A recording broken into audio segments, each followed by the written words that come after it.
Olá amigos, Fabiano Santos, Mortgage Broker brasileiro aqui na Austrália. E hoje, pessoal, se você é sole trader, trabalha no seu ABN, ou tem uma company, uma PTY, esse vídeo é para você, ok? Gente, tenho muitos dos meus clientes, e muitos de clientes prospects que marcam reunião com a gente, e às vezes que são sole trader, business owners, trabalham com o seu ABN, é o nosso PJ lá no Brasil, ou tem uma empresa, uma PTY. Eles ficam assim, poxa, Fabiano, não sei se eu vou conseguir pegar um mortgage, que eu sou um pequeno empresário e tal. Gente, nós temos diversos clientes, diversos casos de sucesso aqui na capta de clientes com esse perfil, tá? O que vai acontecer? A única coisa que vai acontecer diferente é que a declaração da renda, o modo de mostrar o income, ele é diferente de uma pessoa que trabalha normalmente numa empresa, no seu tax file number, é aí um permanente full-time ou part-time numa empresa, ou então é um casual worker, que normalmente o documento, o caminho que a gente usa são praticamente ali os payslips desses clientes, tá? Quando você trabalha no ABN ou é business owner, normalmente esse caminho ele é diferente, tá? Então, na maioria dos casos, de todos os bancos, e lembre, nós somos mortgage brokers, nós trabalhamos aqui com accreditations com mais de 35 bancos e cada banco trabalha de um jeito, mas via de regra, em geral, o que o banco pede se você trabalha no seu ABN?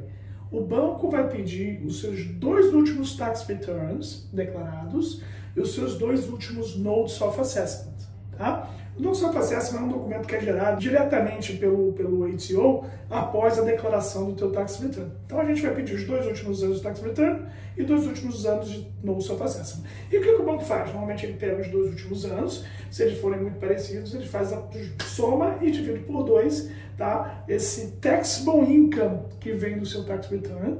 Lembra que você gera suas invoices, você tem as suas expenses e tal.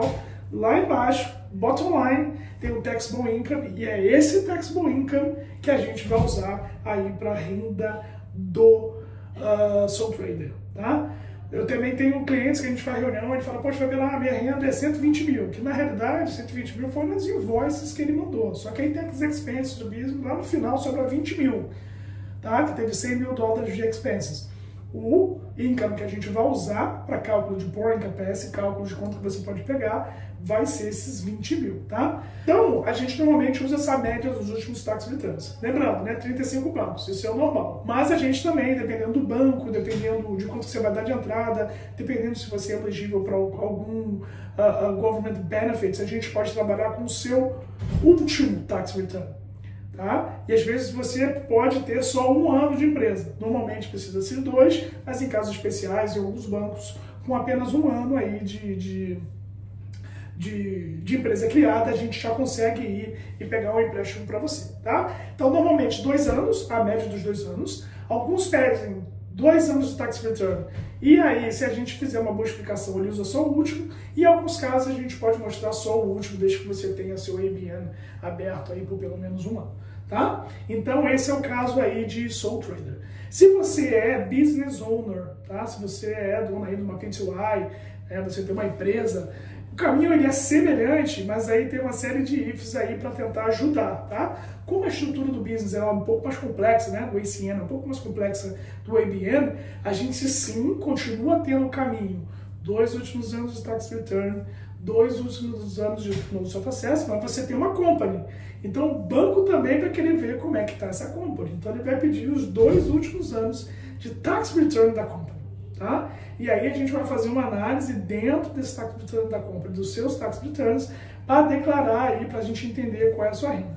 Outro documento também da company que os bancos normalmente pedem é o Profit and Loss, os financials da company. A gente também tem muito dentro de um resultado de uma company, a gente tem algumas pontos, algumas linhas que a gente chama de add-backs, tá? Então você vai lá, você teve o faturamento da tua company, teve aquele bando de expenses, lá no final tem o profit da company. A gente vai usar esse número, mas tem lá alguns add-backs que a gente consegue somar a esse resultado final.